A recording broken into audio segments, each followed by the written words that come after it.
Why not give the show a call on 01413561972.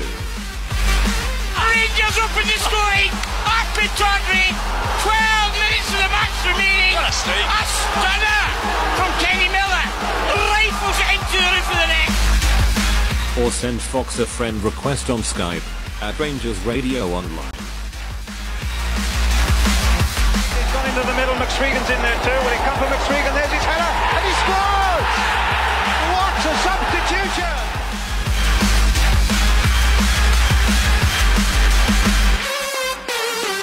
Running inside, is he got it? Left, flies in! He scores! Good ball! Scores for Rangers! Nacho Lobo with one kick of the ball to take Rangers to Manchester. Rangers are coming! The Scots are heading for Manchester, and you know what? Manchester may not be big enough. Remember, it's all about the Rangers. Hello, good evening and welcome. Welcome to Rangers Radio. Join myself, Fox, here on the panel this evening. It's the one and only Bridgeman. And we've also been joined by Dave King's Wine Cellar, I believe, making his debut with the panel. Evening, gentlemen. Evening, guys. Is all right? Not bad, mate. Yes. Yourself? I'm very well, thank you. Very well. Good man. Can I say a big good evening? Can I just say a big good evening to you two guys in the panel here, and obviously Fox as well in the background. And can I say a big good evening to the chaps in the lobby and to all the Rangers fans all over the world that are listening in to Rangers Radio. Good evening and welcome to Rangers Radio. How are you, Bridge? I'm actually quite perky today. I think the football result last night, that went our, to all intents and purposes, went our way a wee bit. And if the planets align for us at the weekend, we could end up second in this league after a terrible, terrible season in reality, playing some turgid football, and we still end up potentially second. But we probably will end up at least third anyway, unless there's an absolute disaster happens at both parks, you know. But I think we've got a great chance of getting there. As long as we get something, keep our mind on the job. Don't lose on Saturday, Sunday rather. Don't lose, and we're there. I really feel that. I don't see Aberdeen doing it. So that's how happy I am. I'm no first, mate. Second, third. I think somebody said last night, doesn't really matter. Cairo it was. If you're no first. But in Europe, we move on. Obviously, we could have a disaster. But I don't think so, and we'll move on. We're in Europe, and it's been a disastrous 18 months football-wise, but things are improving, Dave.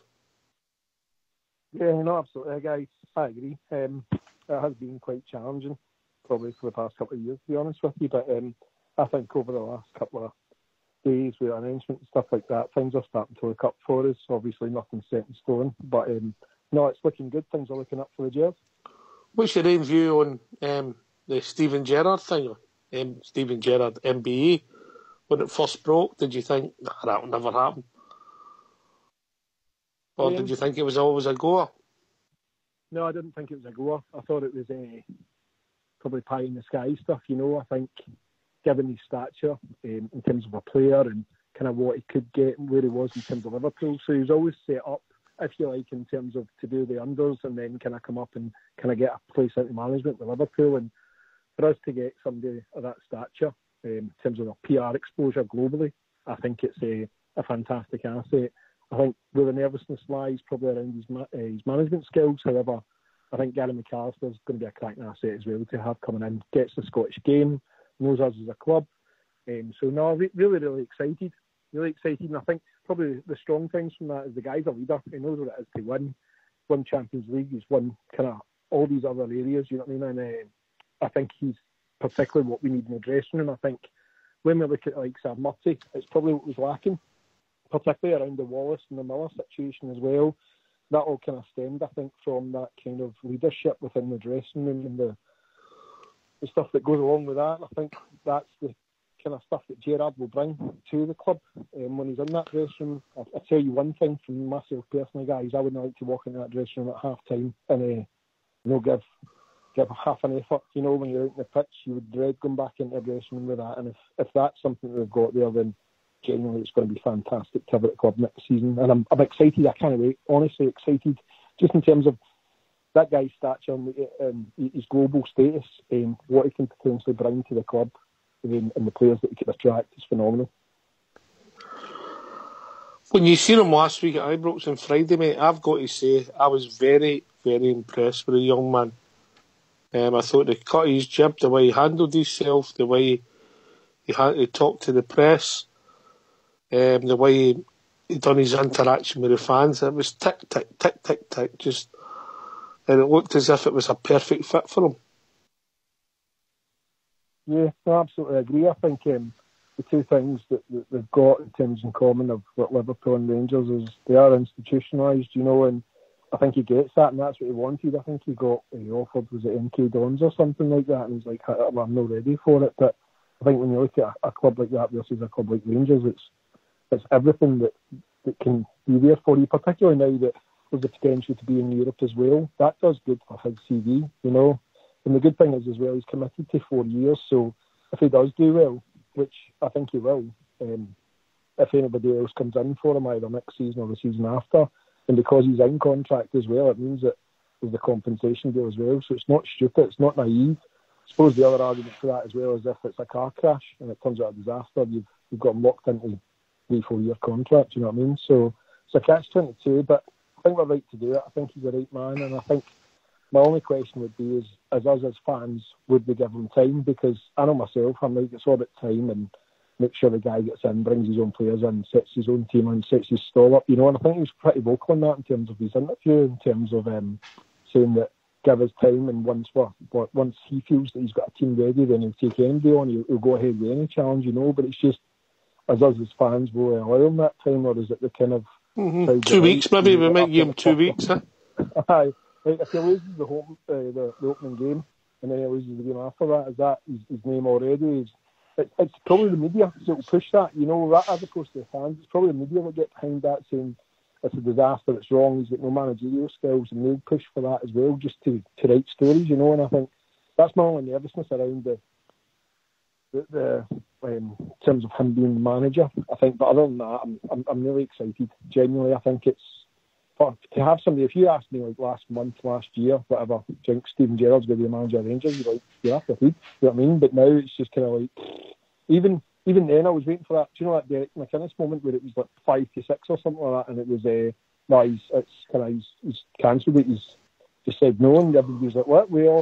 Whether we were excited about it or whether we wanted him to be the manager or no, because it was a really big, massive split decision, But it was kind of like, all right, he'll be the manager, and then all of a sudden, 6 o'clock, it was like, no, he's no. And you thought, I was waiting for something like that with Gerrard, but it didn't happen, And you seen the convoy, and I think things slipped as well on social media prior to it. People meeting him at Southgate on the way up the road and stuff, and it was like, where are you going? And it just wasn't being kind of telling where he was going, but it was clear when the van arrived and stuff like that as well that was him. He was on his way, and it was pretty much a done deal, I think we might have. It never felt like it at the time, because even though there was mixed views on Derek McInnes, I think everybody was quite embarrassed, is a word that was used, as Rangers supporters.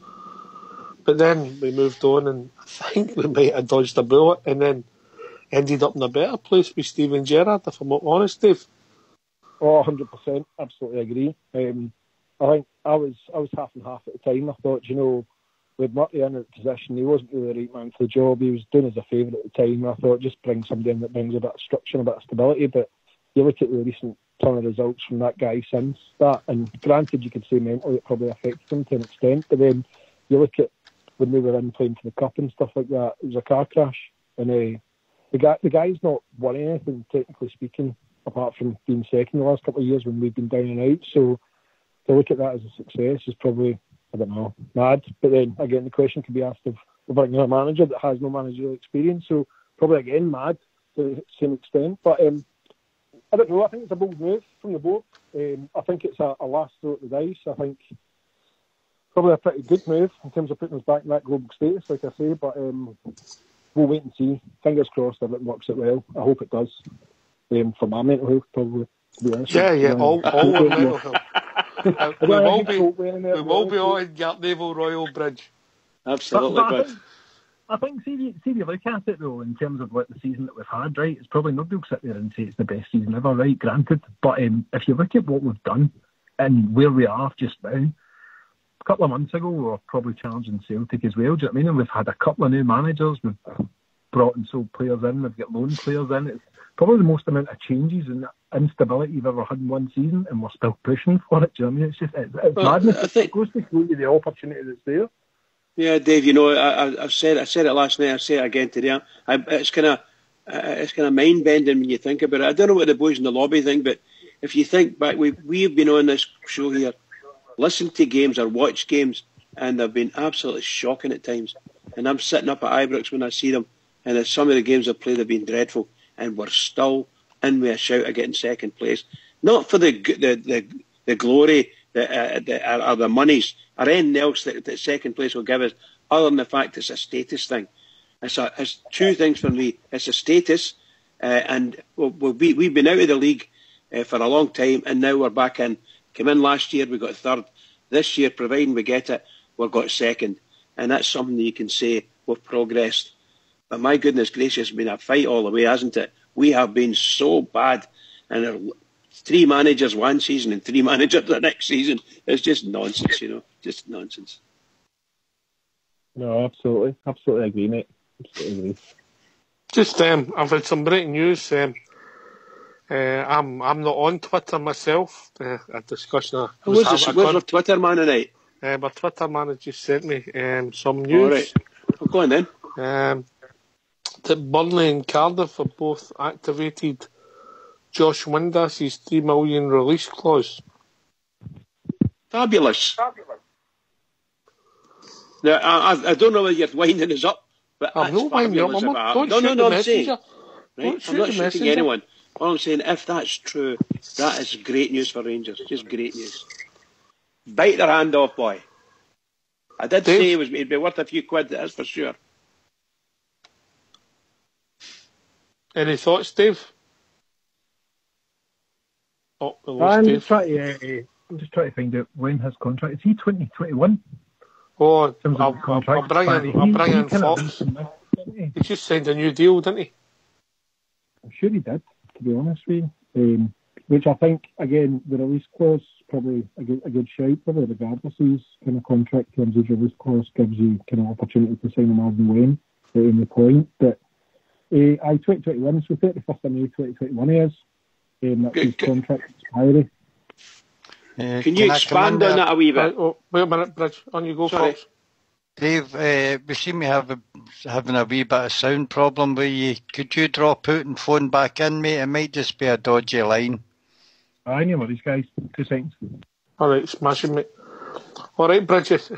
What I was going to ask you was, I'm really up. If this is true, I'm so up for it. I'll tell you. You know what does it actually mean when they say activate the sellout clause? Because it means they'll meet the asking price, mate. It's like by the I understand that, but we're not in a transfer window yet. And he's not in the end of his contract, is he? But the talks will start. The release clause there. Aye. So it means that his contract there, so he renegotiated a new deal to take him to 2021, which I think that was around about the time where he was playing really well, scoring like 12 goals and stuff like that, and he was really hot off the press, if you like. We renegotiated a deal with him, and he got him into that kind of contract. And part of that contract is there's the release clause within your contract to state that if anybody comes in with a quote on their asking price over and above what your release contract is, then we'll allow or open negotiations to talk. So it means that we can't say he's currently in contract, back off. It's, as a club, we will allow you to talk to that player. As long Magic. As but they won't start talks. They won't talk to the player until the transfer window opens. Is that correct? That's correct, yes. Right, okay, that's magic. Not that I want him, don't get me wrong, not that I want him, but we might need him. We'll get European games coming up, you know, so we might need him. Aye, we've got 2 days in Luxembourg, don't worry about it, we're all right. It'd be good to see if we made any progress this year. Is it fun like it? I seen it the other night and it was like, do you know, remember we had the video like Manchester, brace yourself, the Rangers are coming. It's kind of like Luxembourg, brace yourself, it's Rangers revenge, you know, for that 2 days in Europe done as well last year. Oh, madness, lads. But I'm looking forward to it. genuinely thought it. I think given if the results go our way now, I think they need to win by 6 goals on Sunday, which I can't see it, but that should secure Europe for us. And the only challenge then being is that we haven't allowed Gerrard the time or the opportunity to come in and spend a bit of time with the players prior to, so that short window before we go into Europe, where he has to kind of, one, buy players to bring in and change it up, and then one to get them gel as a team again. Do you know what I mean? So it's that whole kind of longevity period. But I think in the background, he's obviously looking at the players, looking at the games just now and the results, and he's looking at who does he actually want in that team versus who he doesn't, who's fighting for the jersey and who's not. I think it's pretty clear to see as well. So I think some of the guys have made their mind up already. And I think I've heard there's approximately just now minimum 12 players on the way out this season so far, in terms of who won't stay. And it's your standard usual people, the guys that are not already playing there already. And I heard last night on the show, guys are talking about like Michael O'Halloran and stuff like that in the game. If we change the formation, they probably will, but I guess it's just up to Gerrard, and that's the whole point where Dave King had mentioned in his comments about there is no player budget there or transfer budget being quoted at this stage purely because he doesn't know who's keeping and who's selling, so he doesn't know. Yeah. I think as the expectation was, he thought 6 should come in, but again, that's based on who goes out. Would you be happy with 3 million? The 3 years, I'll go to Fox first, then we'll come to you, Bridge. Fox, if that's true and that's his buyout clause, 3 million into Kitty, Josh's wages after bill. Yeah, are you happy? It worries me that... Did you say Burnley was one of the clubs there? Burnley and Cardiff City. Two clubs that will be in the Premiership, down in the top league in England, coming in and taking one of our players for 3 million. I am worried about it, mate. I think we should hold it for 5, because they must see something better than we see at the moment, mate. The trouble is, he's got his release clause. He's allowed to talk to them as soon as they've activated it. That's the deal his agent's got in there. Same as Bridges got. If Sky come in, you can talk to them for, I suppose quite a lot of the Rangers support would say take it instantly, because he's no a well-liked figure about the club, I don't think, mate, for the support. All right. We'll maybe have a wee straw poll in the lobby. Deal or no deal. Bridgeman? Well, I said the other night I thought we should, no matter what it is, depending who comes in for him, obviously the market will dictate. And if I didn't realise there was some sort of activation clause in his contract. I didn't know that. But that's brilliant. I thought we should. You asked me the other night there, and I thought 2 million. If it's a Premiership club, well, that's a different thing. You can maybe get a wee bit more. But I didn't think it would go to. I didn't think a Premiership club would have come in for him. I thought Championship would have been the best we'd get, in which case it probably about 2 million. But I wouldn't have sold him for 500,000. I'd rather have kept him, because I think he's worth a lot more than that. We've put a lot into him. He's grown fantastically well insofar as football is concerned. We don't see the best of him, and that's for sure. And a lot of punters don't actually like him because he seems to hide. But I think that's just the way we play our football from a formation perspective. Don't get me wrong, I'm not his biggest fan, so forgive me. But I'll tell you now, if you ask me, definitely take the money. Definitely. Well, you need to take it anyway now if he's activated the clause. I dare say if there's 2 clubs there, it's going to be a kind of bidding war between the 2, I would assume. Well, no, mate, I think the bidding war will be on the wages. Well, all I'm saying is, look, whatever happens, somewhere along the line, do you think one won't say we'll give you 5 million for him? It doesn't matter. They'll only be what they'll offer him as wages. There'll not be a bidding war to us get extra money. I thought if there was 2 of them there, they would actually go into the transfer side of it. Why would you? No, both of them have activated. They'll have put in a bid that would have broke or activated the clause. So they don't need with the clauses. They don't need it. And Dave, right, okay. would you take the 3 million? I'd take the 3 million.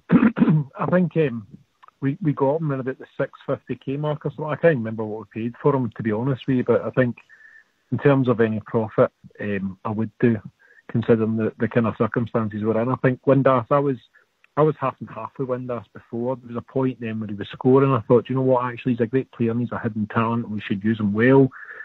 There was games where he kind of went missing. Don't know whether that was down to formation or not, but then there was also the kind of hassle between the fans and telling the fans to shush and coming out and stuff like that, which just kind of got fans on his back as well, which I didn't think was good. But I think he's a good player. I think there's quality behind him. There's quality still to come out on him. You could probably argue the fact that if you had Gerrard as your manager kind of talking to that boy, would he perform? Probably. So you might even see more from him still. But does it balance out what you could potentially get from him versus the £3 million?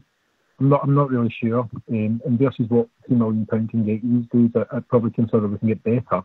However, cap that with Penner for his price tag. So if it was versus get that and get Penner at the same time, you'd probably question that you know what you're getting. It's better devil you got and devil you don't have. Do you know what I mean? But I don't think Gerrard's that naive to do that. And I think we didn't do our background and our researching in terms of the scouting network that I don't think had at the time.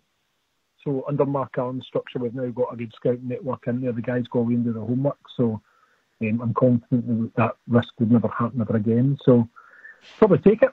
I would take it. I think we're living in the past. We're living in the Robert era. We're living in the Cassina era. And I think start things fresh. Get rid of these players that are there carrying a wage as opposed to playing for the jersey. I think Windass is a quality player, but do I think he's a true blue? Probably potentially not at this stage.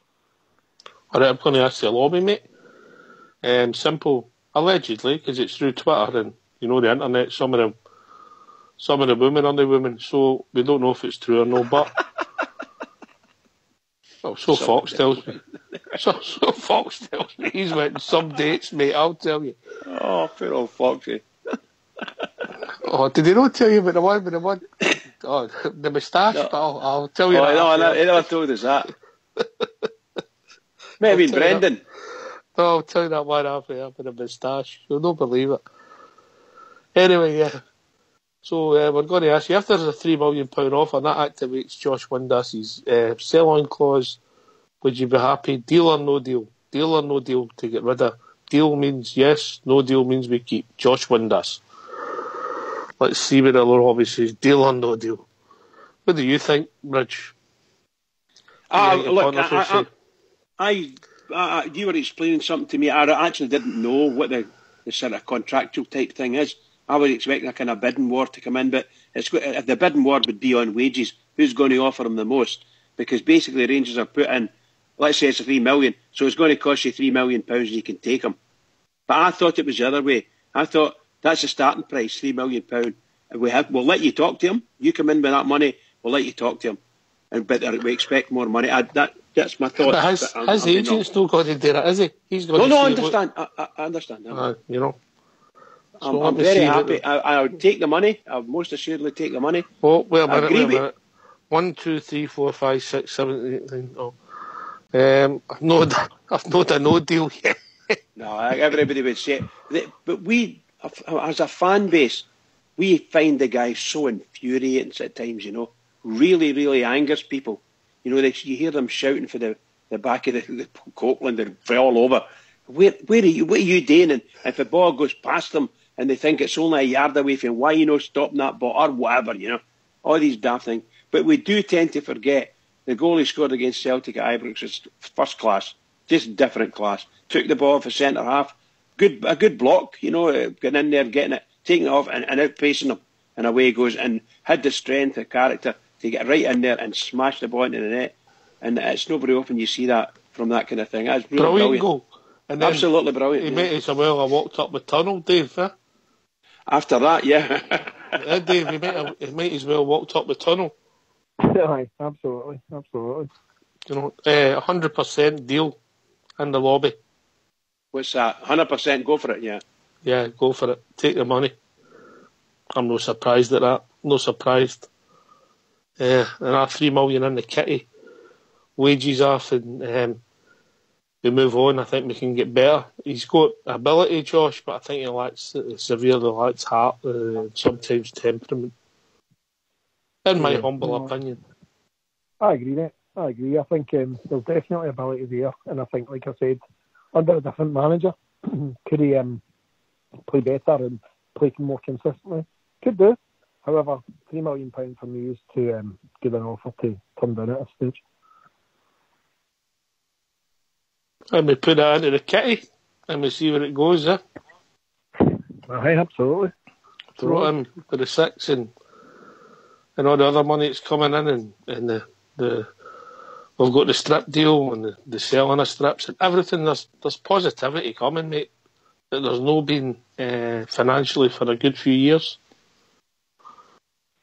No, absolutely agree, guys. I think there's lots to look forward to. I think you've got the season tickets, you've got the strip deal with Hull. I think it's worth around about £3 million.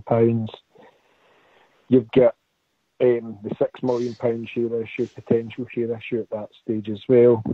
You've got the untouched market in terms of other investors, despite Dave King saying at that stage there is no at this current status. But when you bring someone like Steven Gerrard into the club as well, the potential investment, I think, just even looking at social media from that basis, the global reach that guy's got, like FIFA.com was like saying Steven Gerrard is now announced as manager of Rangers. It's got 11 million followers in that account, so that alone reaches out that status. I think they spoke very highly of in terms of the Asian market, stuff like that as well, with that reach there as well. So I don't know, it's yet to be seen, and I know it's been publicised in terms of the media that there is no other investments, and that's coming from Dave King, but I'm not sure whether he's quietly confident or whether there's any factual truth in that.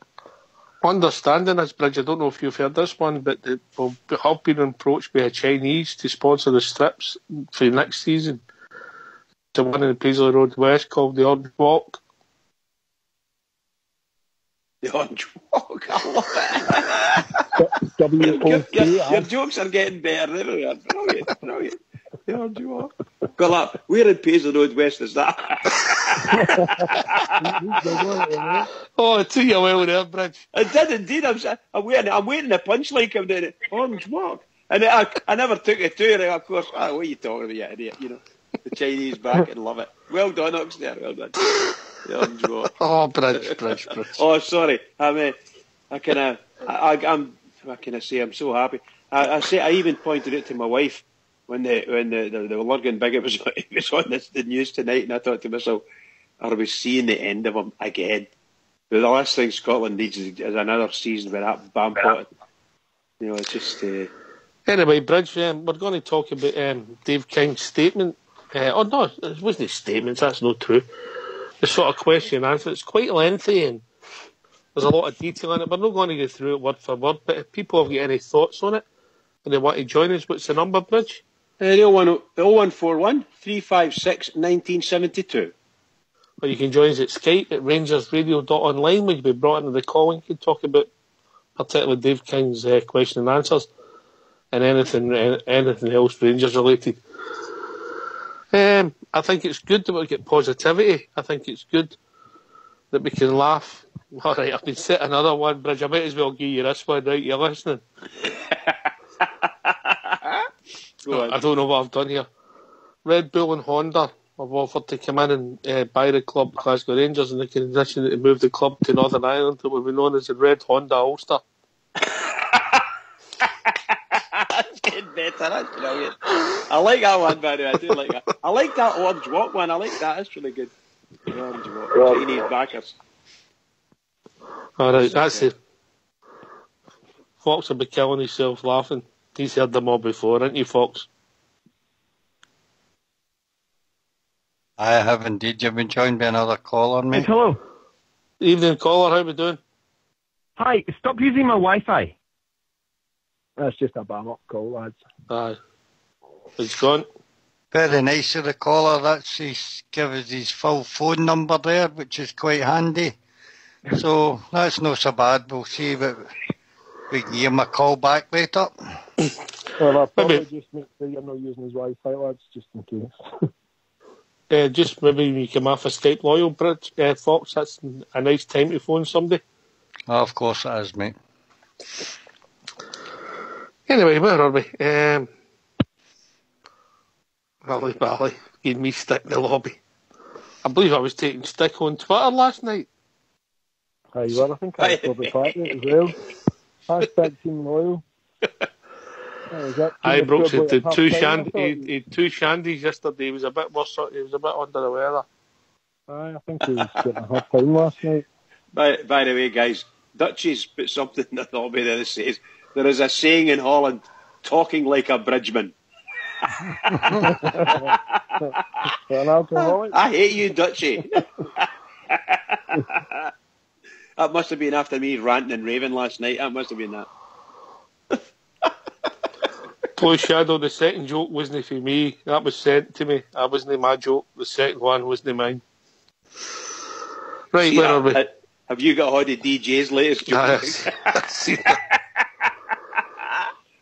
I've seen that. Where are we? We're on this question and answers. Right, okay.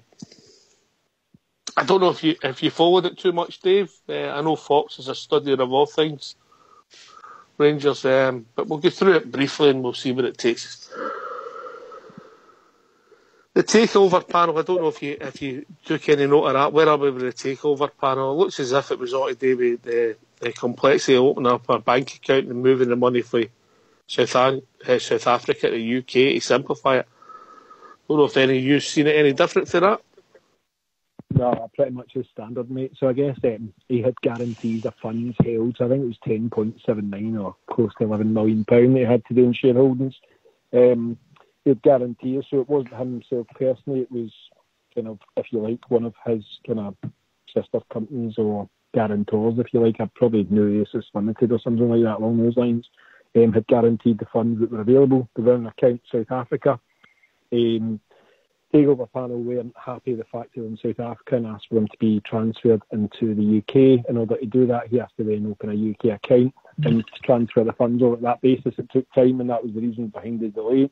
And I think he was pretty strong on the point as well, the fact that regardless of these kind of moving and shaking and the delay that it has no effect in terms of Rangers as a club and also in terms of any transfer funds or spending for this season.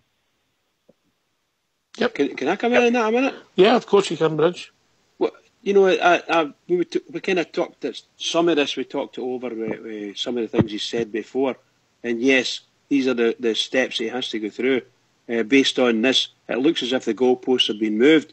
But I also think somewhere along the line he's maybe no thought things through, or his advisors haven't thought things through, because he's got the money sitting in a South African account in rands.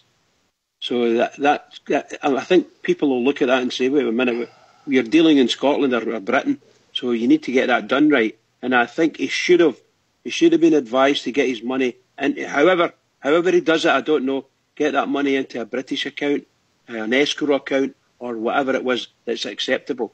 Because obviously sitting in a South African account, it's not very acceptable. Obviously they've said it, they don't like it like that, so...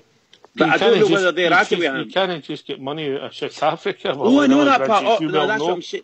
I believe you've still got about 10 million out there. But what I'm trying to say is that he's went and done the business, he's set up the account, and he's done everything right that way. The difficulty, obviously, he knows, he lives in South Africa, so he knows how difficult it is to get money moved out.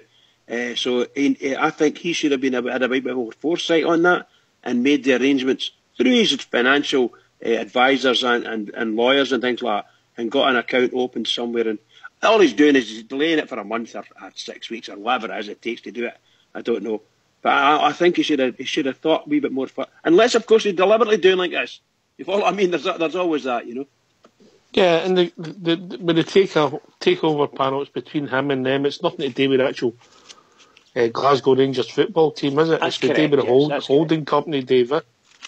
I think you need to bear in mind as well, guys, that he went to court and stipulated that he didn't have the funds available, that he personally couldn't afford to pay that £11 million back, and I think that's where we got all that chaos of Dave King's skint and stuff like that. But the guy's not going to go to court and say that by law and then obviously turn around and pay £11 million straight up front, because then he obviously maybe could be held in contempt or just look like an idiot.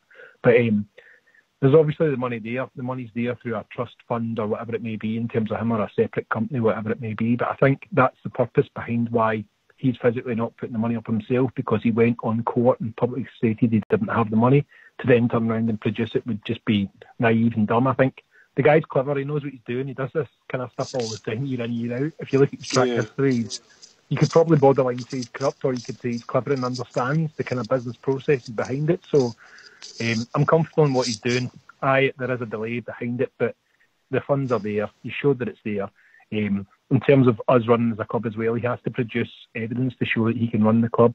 year in, year out as well. So the funds are there in the background in terms of the UK as well. So I've got no concern over it whatsoever.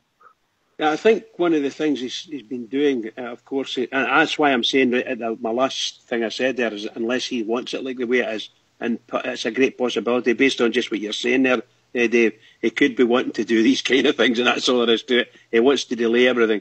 He's quite right. Legally speaking, he personally didn't buy any shares, right? And I dare say the people who were in concert with him didn't put their money in, their own money. They've got some sort of fund somewhere that they've put it in as well. So the courts initially used his name and said Dave King has to be responsible for this. Now, obviously, he didn't like that, and he's managed to persuade them that he won't be paying it. The money will be coming from a different source other than Dave King himself. It will be Dave King's companies, but that's what it was. All right, so we were all thinking, all right, is this going to affect the rights issue? It turns out that he met with James Blair on I'm going to say last Saturday, the Saturday after Steven Gerrard Day. And then they must have talked and decided that the share issue is still going to go ahead, which basically means that we're going to get rid of the soft loans we've got, the way I read it. I don't know if you see any different, Fox. Mate, I was dealing with something in the other lot. All right, sorry, mate. Sorry, Bridge. Well, I thought that the very first thing that would have been done there'd be two share issues, in the greatest term, the greatest definition of the words. There'd have been two share issues, one under Resolution 11, but the initial one I thought would be I think there's originally shares out there that will cover the monies that were shall we say, loaned to Rangers, and there'll be that share issue will be converting the loans to equity or to shares. I think that's the very first thing they're going to do. But obviously I don't know if this will have an effect on it, this thing about the takeover panel. No, he's saying it's not, but obviously the way things happen with Rangers, sometimes we things come in and it's no right and so on and so forth. However, I think that's what's going to happen. That's the very first thing that's got to happen. He's got to convert however much we've got. I don't know it's going to be 100%, what do you call it, conversion to shares. I don't know how it's going to work out, but it'll certainly be a big chunk of it, and that will release whatever monies that we're supposed to be owing people. Because everybody knows I'm a simple man. They'll get their money in the shares. Yeah. So the lower the share price is, the more shares they'll get. But debt will disappear. We then become better for the future for the next share issue, which is going to be opened up to the general market, but potentially there could be new investment coming in. That's the way I see it, Dave. Absolutely agree. I think they're spot on, mate. And I think that's the plan. I think that's what they're planning to do. So they're always net investors. It's never debt as such because they're putting it into the club, but they kind of fund the club, if you like. So there is no real debt there as such, and there'll always be the share issues to kind of balance them out. So, no, absolutely spot on, mate. Also, we've got to remember that there's obviously anyone who's got shares in Rangers will be impacted by this because the share valuation, whatever that may be, when we bought our shares, will obviously not be the same. And when they finalise a share issue, that it'll have the value of the shares that we've got. I don't necessarily see that, Bridge, and this is where right. But let me finish. Right, you've got 500 quid's worth of shares that you bought at 70 pence, yeah. Yeah, that as an example. We'll make it easy. We'll make it 700 shares, right? At 70 pence, right? And they're now worth 20 pence. Now these shares could go down. But with the business deals and the transactions and where we are all sorting globally, the share price could more than double. So the man in the street could end up actually, his bit of paper can be worth more than it is just now. Yeah, theoretically these things are true, Oxford. I'm not disputing that. All I'm saying is that if they have to generate more shares, yeah, generally, if they have to generate more shares, if there's 100 million shares in Rangers and they say we're going to produce more shares and sell them. And we're going to sell another 50 million or another 100 million. Whatever that calculation is, will be what we've got, shall we say. If they go for 200 million, the people who have got 200 or 400 or 500 shares, they will be halved 50%. That's all we're saying. I know that eventually the value will go back up again, and hopefully we'll do something. But initially there is a hit, and the hit will be on most of the shareholders. But the fans who own the shares, I won't be that bothered. You're right. I won't be bothered at all. Old school places, I'll give you 45p. 45p in the lobby, so you're getting double your dough with the worth is new, Bridge. Yeah, I understand that. All I'm saying is that when these things happen, they've done it before. We did it under David Murray. David Murray put a rights issue out, and a completely 50%. It cut everybody's share value that they had by 100%, basically 50%. So the poor punters, when they had £100 invested, it was only 50. But they will be given the option to double it up again, to bring it back to what it was. And that's the big thing that's going to happen, where they get the fans and fan involvement. They'll be allowed to do this at a lower price. So they'll be able to buy the shares up 20 pence a share, just for saying sake. And that'll bring it back up to the same level. I don't know if you remember, Bridget, when Souness came in, the shares went for £12. They stayed around about £12 for years. They went to 100 and they went somewhat 10 times. They go mental. They will go mental. They will. I'm under no illusions. All I'm saying is that we have to realise that when they go for the second share issue, which will be brand new shares, at the present moment they've got some shares slushing around somewhere, and that's why Resolution 11 and 13, I think it is, were so important to them to get that through, that they could then go and pick whoever they wanted to sell shares to. So, like say, the big guns. I'm saying the big guns with a bit of reserve in my voice. So you take the Easdales. Let's say they've got £1 million worth of shares. Originally £1 million worth of shares. At the present moment, that £1 million might only be worth 200,000, just for saying sake, for the value. When a share issue comes in and they can't go in and put another 200,000 to bring it up a wee bit, they'll not be allowed to buy any shares. So they'll be stuck at that whatever value a share it is and whatever number of shares they get. So, and those shares will they'll be a big loss for them.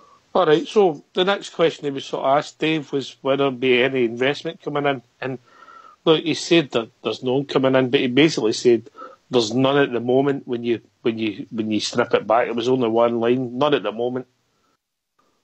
They're not talking to anybody else at the moment, so I think there's got to be promises because Steven Gerrard's here. Don't know what your view is, Dave? I think there is, mate. I don't think that Steven Gerrard would come up on the basis that we're going to create a share issue that could potentially generate £6 million.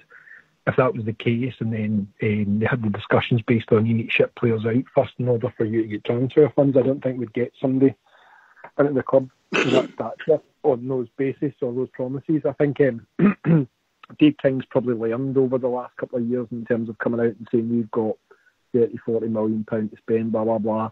How hard it is to negotiate the transfer market to bring players in, because obviously if you're saying we've got those money, I mean, even if you look at the terms of when we bring players in from the SPL, smaller clubs start to push at numbers like £1 million, £2 million for a player that's probably signed for 50 grand, 60 grand working up through youth development. So I think they're being very clever in terms of what they say this year, just on the basis of so they don't get robbed in the market. I still do think that people will challenge us because we're Rangers and they know there's funds there, but I just think he's not putting a price on it, because I think the media come back to haunt him several times when he quoted that 30 million. So I think they're being more clever about it this time round.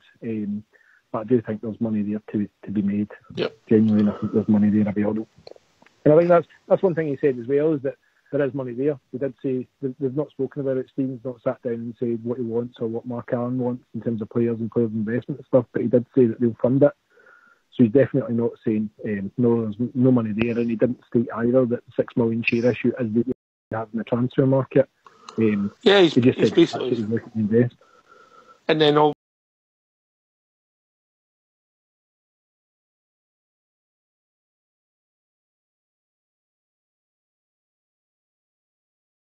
Obviously, I mean, it might be if Josh Windass goes out the club and you've got 6 million sitting, that becomes 9 million, and that's the start of your kitty building up for the new manager to use to see sees fit. But ultimately, I'd like us to get to a decision where we've got a good manager, and hopefully that's Steven Gerrard, and he's decided, along with Mark Allen, who leaves the club. And they are leaving the club, it's going to be a great financial benefit to our club, and so we can prosper and bring more players in, and we slowly improve every year till we're back to our rightful place. Bridgeman. Here, pal. Here. Oh, definitely. That's exactly what we're looking for. I hope that there's no shenanigans happens. I don't want anything untoward. I just want Rangers now. I want my club to blossom a wee bit. I think the news that you've given us tonight about Josh Windass will be... Remember, we don't... Allegedly. Yes, I'm saying we don't know for a fact, but if it is, it's good news. It's good news for the club. It shows that there are interest in some of the players where a couple of weeks ago we might have thought, well, you know, they've not really got that much in our club. And how are we going to sell these players? How are we going to move these players on? And here you are. If it's true, there's a good chance that we're able to do it, and there is some value in the playing staff at Ibrox over and above Josh Windass, for instance, you know. So let's hope it all works out for us. I think, as Dave said, there are many, many Rangers fans just desperate to get the season over with, and we'll go with the wind. If we end up second, then great. If we end up third, great. If we end up fourth, too bad. Worse to that effect, you know. But I think, I want to be second. I always want to win, so I want to be second. Aye. Okay, so you've already touched on the 6 million coming in, and he's touched on the players, and Dave's rightly commented on players will come and go, and obviously that will increase Steven Gerrard's budget on and how he sees it, and hopefully it'll be his decision. There was we've talked about the money, and obviously Dave King, and I don't know if it was just him, but we've got our UEFA licence that was announced today. And obviously they've had to put the money aside to guarantee that we're run stably, Dave. So that shows you that the directors, for all the stick you get for picking managers, they're doing some sterling work behind the scenes, and also they're taking a personal financial hit. Dave? Yeah, I'm oh, sorry. You're Bridgeman. I know, but okay. No, I think he is. But I genuinely think as well, the funds were there, and they always have been there, and they've shown they are taking a personal hit. But like you said, the share issue, they'll probably, they're net investors, they'll get that money back through, whether it's the diluting of shares and generating more shares, etc. I don't think they see it as a loss. I think they see it as an investment for the potential growth it will make, particularly this season. So we've not brought it up yet, guys, but I think there's so far to date 30,000 plus season tickets been sold, which at this current date last year is more than what we sold before. I think the Gerrard announcements obviously helped that, and I think the cut-off date's probably the 14th of May as well. So the season tickets numbers seem to be really good. They're better than last year. I think it's going really, really well. I think there's more announcements to come in terms of investment, and even if there's not, I wouldn't be surprised if there isn't any kind of public PR announcement in terms of cash. I think we could have potential money men behind the scenes who will not disclose themselves publicly, but will therefore make funds available for the likes of Dave King, etc., to be able to fund in the transfer market and bring in who, likes of Gerrard, wants to bring in as players. I think the challenge that Gerrard's got just now is probably just trying to get rid of the current crop of players that we have. I think so far to date, correct me if I'm wrong, lads, it's not 100% factual, but you're looking at likes of Russell Martin's loan ends, Jason Cummins, Sean Goss, Kenny Miller's contract definitely ends, and then you've got likes of Dalcio as well, whose loan ends. I'm not sure if Murphy's part of that, or Murphy's extends longer than that, but that's your current crop of players who's potentially either going to be signed on permanent contracts or go back to their kind of parent club. So there's a bit of growth there in terms of finance as well, and out with them there's 12 players, so you look at the likes of Herrera, Dodo, all those other players as well, Michael O'Halloran, but those guys are all committed to contracts, and pretty lengthy contracts I think as well, for possibly another That's going to be the hardest thing, mate. That's going to be the hardest thing, going to be moving some of these players, because they ain't going to get offered the same wages when at their level. That's the challenge you've got, particularly Penna as well. So the boy, he's been a disaster from start to finish in terms of with ourselves at Rangers and also with the club that he's been on loan to. I think he's potentially coming back on that basis, and I don't know how that works out in terms of, did they continue to pay his wages on the basis that they agreed that loan, or does that cut that short? Does that bring him into disrepute in terms of the company and his loan agreement, or even his contract professionally with Rangers?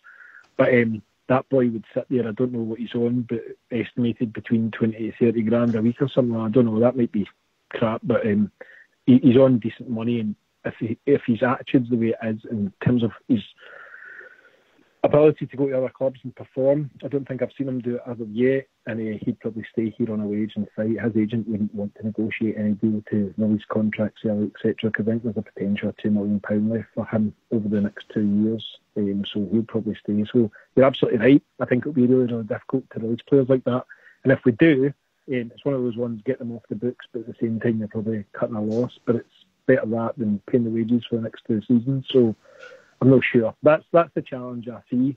I think there'll be funds available, but I think the challenge is trying to remove players that are currently there in long-term contracts.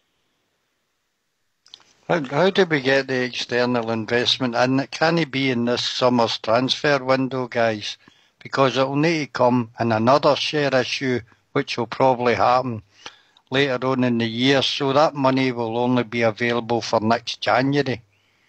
So, do you agree with that, Dave? Well, I don't know. Is there a cut-off point where you can bring in investment at any time in the club? I'm not sure. I think they could put money in if they wanted to.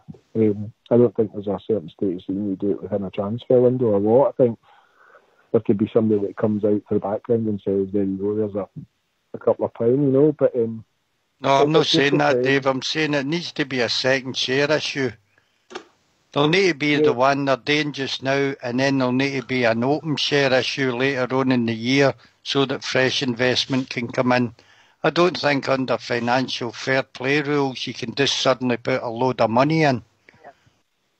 That's what I'm saying though as well, and I think that's where the difficulty lies. It's that cloak and dagger stuff that I'm not sure the backgrounds of it, and I'm by no means a financial expert, but Dave King's stating he's got no money. He's got money for the club, but then when they ask for money, it's coming from these kind of sister companies or people alike. So what's the chances of people investing money into that company, therefore to him allow to draw funds from that? I'm not sure, but no, I agree with you. I think there's got to be a second share issue, but I don't know. I just think he's not being transparent as what he should be in terms of the money that's there available. I think there's something in the background. I don't disagree with you with what you've said there, but I do. What Fox is saying is absolutely true. Most assuredly, there will have to be a second. If there's any money coming in, if there's any investors going to be given shares, they'll not get the shares this issue. That's not going. I don't think that's going to happen. I think there'll be two issues. One will be to cover the loan that we talked about, and the other one will be, as they know it, an actual share issue. Now that might be the share issue he's talking about, where there's going to be £6 million coming in. So it might only be £6 million at the present moment. No, that's the first share issue, mate. There's no. I don't see any money coming in. However, I've been wrong before, so I'm not going to argue about it. They wouldn't potentially get that. That's what the way I read it. I may be wrong. And then the second one will be when you go to everybody and you can bring in investors and sell into the remaining shares. Yeah. Yeah. What's the background in terms of? You remember when we signed the agreement with Close Brothers as well, where they're guaranteed funds available up to £3 million as well, in terms of kind of like not an overdraft facility, but it's a facility that's there in terms of the club to use as a credit, if you like. Can they potentially use any of that funds, or is that there just in terms of? I think they're already using it. I think they're already using it, pal. Being used currently, aye. I think so. Initially, when it came out, they were talking about, well, we'll not use it, but I think they did. I think they've went in there and took advantage of it. Because I don't know how much interest. There's very little interest on it. But at least they've got backing. I actually thought that money was being used to upgrade the stadium. Well, there you are. Yeah, I wouldn't be surprised in the least.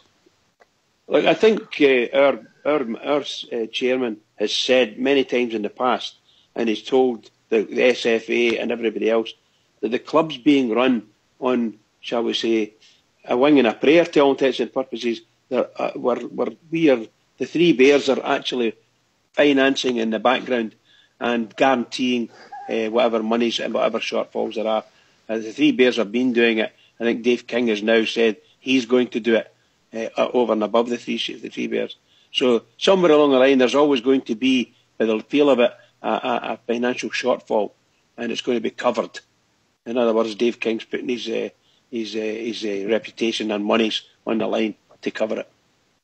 Because if somehow or other we're not making money, but if we start selling players or getting money in for players, shares come in, shirts start going out the door, these kind of things, then you're making money.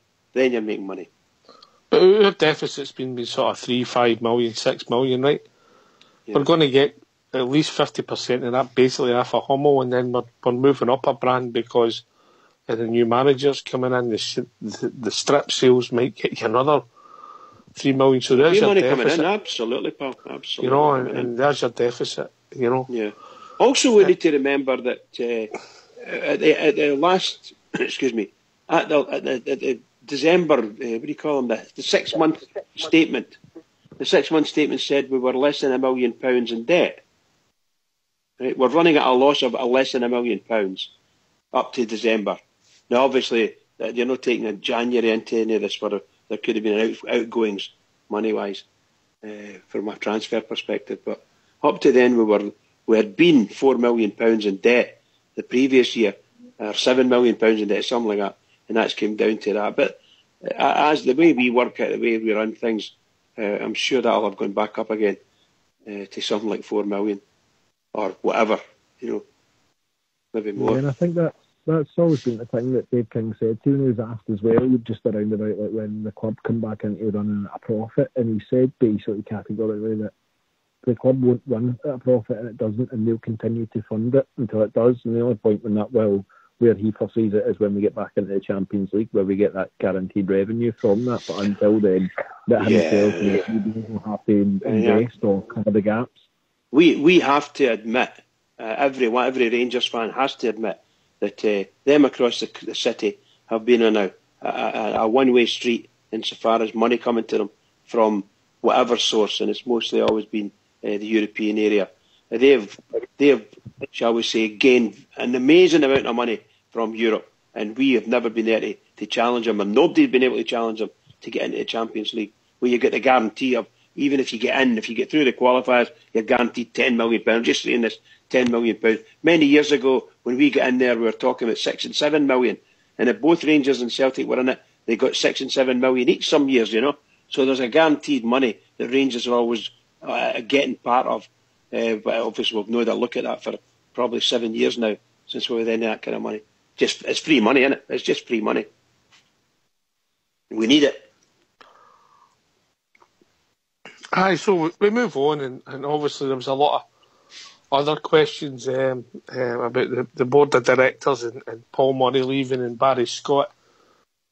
Obviously, he said that Barry Scott had personal difficulties or personal problems, and that's his business, and I don't think it's right for us to discuss any of that. And he intimated that he just thought that Paul Murray had run his course, and it's time for Paul Murray to move on. So, look, there are different reasons, and he also said there'd been no fault with Paul Murray. So, the strange thing I found was that, and I'll go to Fox with this, because we've always talked about Rangers men, and all of a sudden, Dave King's come in and said that he would like a couple of non-Rangers men to have these seats so that they maybe have the foresight to look to run the business properly. Do you think that's a good thing, mate?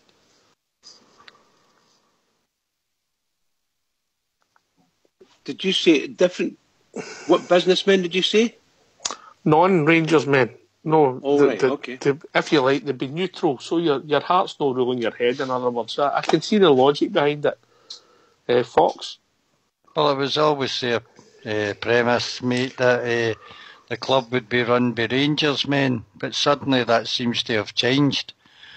I take it the external investment, which will come later in the year, will be the non-Rangers men.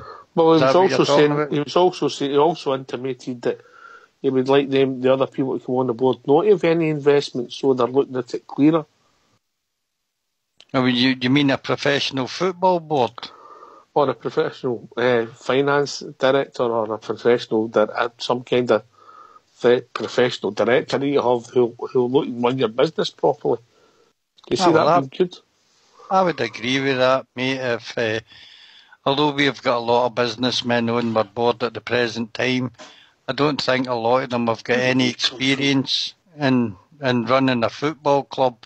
So to get professional outsiders away from the club and to run the day-to-day running the Rangers would be a good thing, because I think we lack in promoting the club, we lack in the retail news, how to sell the club, and maybe people like that would be a benefit of the club. All right, mate. All right, we'll come back to this, or we might even change the subject, because it's not the best of subjects. But before we go to a tune, I've got a couple of shout-outs to make. One, to Dom Jer, who's listening to the show, who's a pal of Dutchie's. All the best, Dom Jer, and welcome to Rangers Radio. I hope you enjoy, and kind regards for your good pal Dutchie.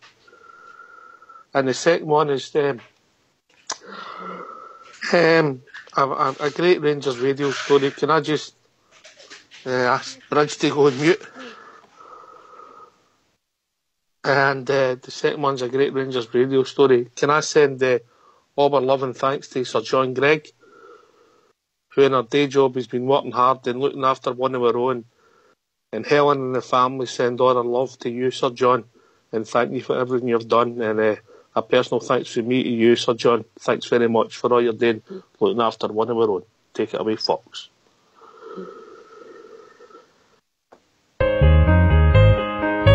From a guy so young to Glasgow City, they come seeking fortune and a new way of life. How could they know their ambitions would grow?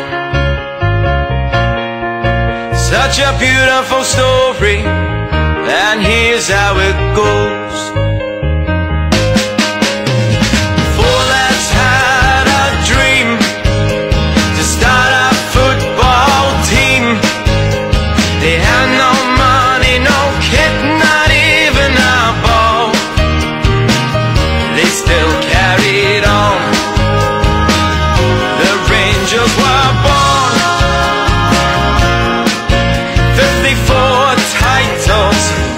Still going strong.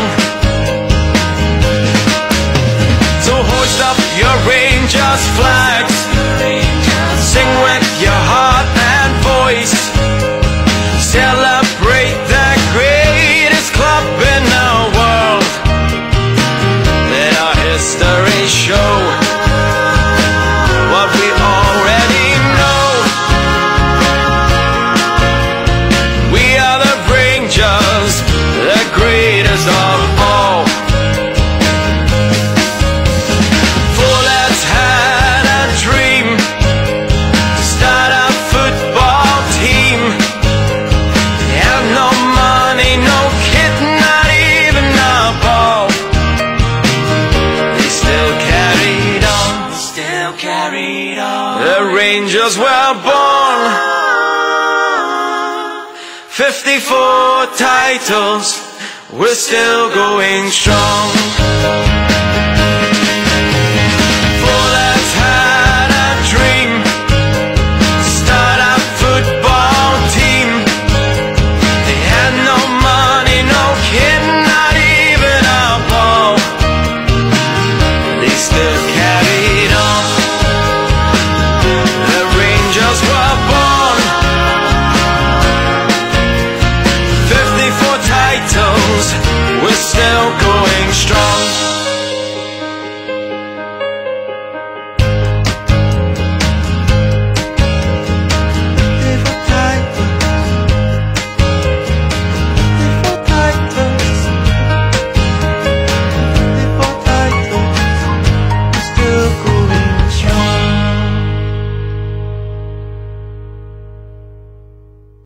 Thanks for that, folks.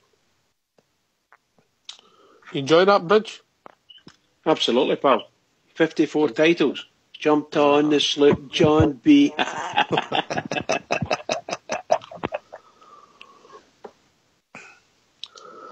You back with us, Dave? I'm here, lad. Aye. Bear with her on Dave King's questions. Bridge, if people want to join us, what's the number? 0141 356 1972. I think Paddy's wife and Ali Bally are threatening to join us tonight. That could be interesting, Fox, eh? Oh, we'll get a good wee gab, mate. Looking forward to it. Watch Padge in the lobby.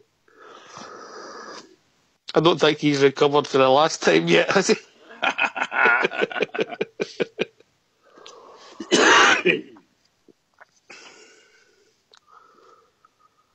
Whatever. I've lost my train of thought, Bridge. Have you? Get back on there, boy. Get back on there. I've lost my stuff. There we go. Technical issues, Fox. You know what that's like. What's the big thing for the supporters, do you think? And all the things with Dave King. The supporters want to hear the managers getting back, didn't they? The rest of the business side of the thing, it's no something that excites. It doesn't excite us on here, does it? Bridgeman. Well, I think over the last couple of days to me it's been a wee bit an eye-opener and exciting for. But today, that wee bit news you're giving us today has kind of lifted my spirits as well. I think most Rangers fans want to hear what's going to happen, what's the new manager going to do, and has he in fact got the backing, and what kind of backing. But we know, because we've just discussed it ourselves there, he's not going to come out and say, we're going to give the man 50 million quid. So he's going to leave, in my opinion, he's going to leave it as to say that we're skint. Now, I know that you'll probably find that over the last few days, for all the people maybe listening to that old station I used to listen to, Radio Clyde, there'll probably be 5 or 6, maybe 20 Rangers fans on there complaining about King no telling us, and how can it only be 6 million quid and blah, blah, blah, blah, blah. But really and truly, I agree with what Dave says. He's not going to come out and say these things. So we're going to take it for granted that there is going to be money, and the rest of it will be through the sales, shirt sales and the season ticket money. I'm intrigued to find out, Oxtear, from Dave, where he got the news about the season ticket sale. I didn't know there was. I'd imagine there would have been, but 30,000 season tickets is an amazing amount in a short space of time. I can't disclose my source, lads, but it's Rangers. All right, okay. So it's on the website.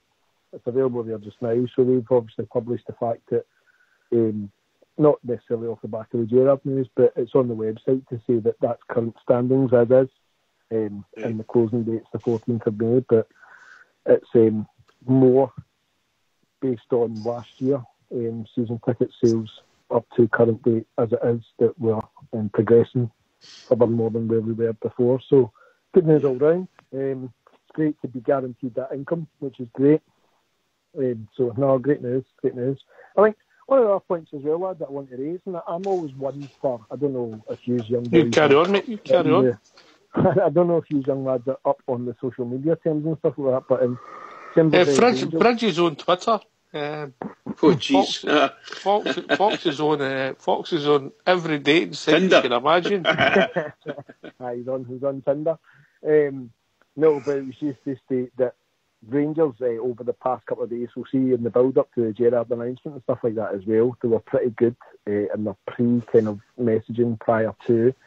And then I think there was the Scottish Transport Minister who had put a bit of slating against Rangers on social media, which was widely publicised. But then Rangers Football Club as well went back and did a spin on it in terms of trolling, and actually it was kind of like an airport announcement where all these flights were cancelled, or everything was cancelled, but up to 2 o'clock that day the Gerrard announcement was there. So essentially he came out, the background behind it was he came out and said the Gerrard statement was crap and that he would never be Rangers manager and would never get him.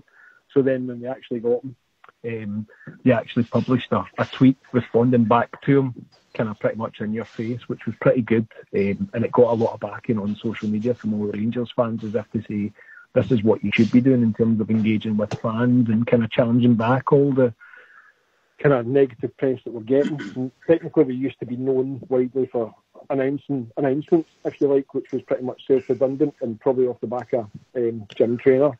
But I think it was pretty good PR and good work from the social media team. So sometimes we're very negative towards them, and I probably just like to give praise where praise is due. I think that was one of the times where they've actually done a good job, and I don't know whether it was one of the players or one of the fans that get hold of the Twitter account for Rangers, but no, good work from the lads, and I think give praise where praise is due. Don't know what your thoughts are. I think the season ticket is it's and back in the last couple of seasons, football, forget about all the other stuff, forget about where we are, just the football that people have had to watch at Ibrox. Funny enough, Mark Warburton's record at Ibrox wasn't too bad, but the football wasn't great when we moved up to the top league. Since Mark Warburton left, the football's not been great, coupled with the results being very, very poor. It's magnificent that the support have stuck with the team after being in such a rough journey, shall we say. Bridgman? Oh, yeah. Couldn't agree with you more. I think from the day and hour we started down this massive journey that we've been on, we've always been behind the eight ball, as they say. I think, and we've never been allowed to get on our feet properly and all the nonsense that was going on. But we've watched some terrible teams. We paid a lot of money for the likes of young Templeton, and he was absolutely abysmal for us. Absolutely abysmal. And all the way through the third division, although we won it, and we won the second division, and then we came up and we faltered a wee bit in the championship, and then we managed to win that, and we got in.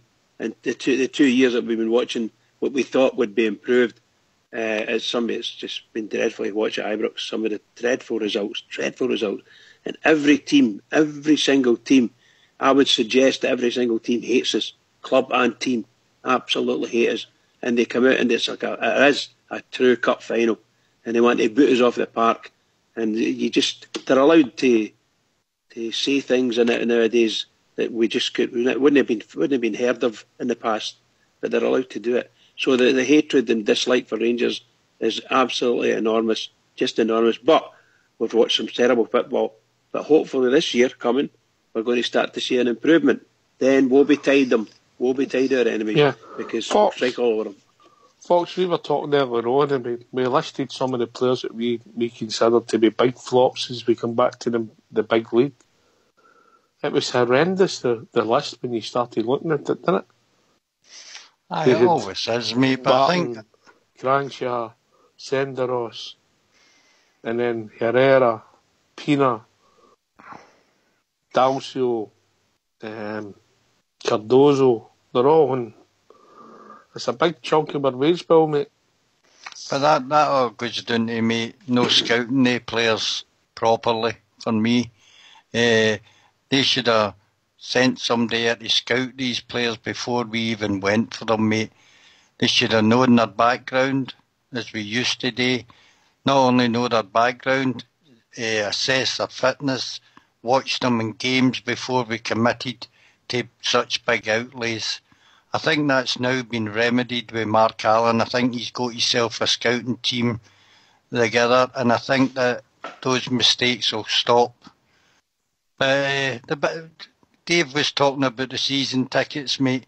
Rangers fans are the biggest investors in Rangers and have been for many, many, many years, mate. And it doesn't come to me as any surprise that we'll sell out our full allocation of season tickets, mate. The name Steven Gerrard has definitely stirred the imagination of the Rangers support. But I think even without Steven Gerrard, we'd have still sold out the stadium as we have done for the last few years. But Steven Gerrard is now a big bonus on top of that. And if the board can match his transfer ambitions, mate, I think Dave King and the board will front load him for this transfer window and then heavily back him again in the January transfer window, where I think the new investment will come in time for that, mate. As on the media side, one tweet doesn't make a swallow, if that's a new one.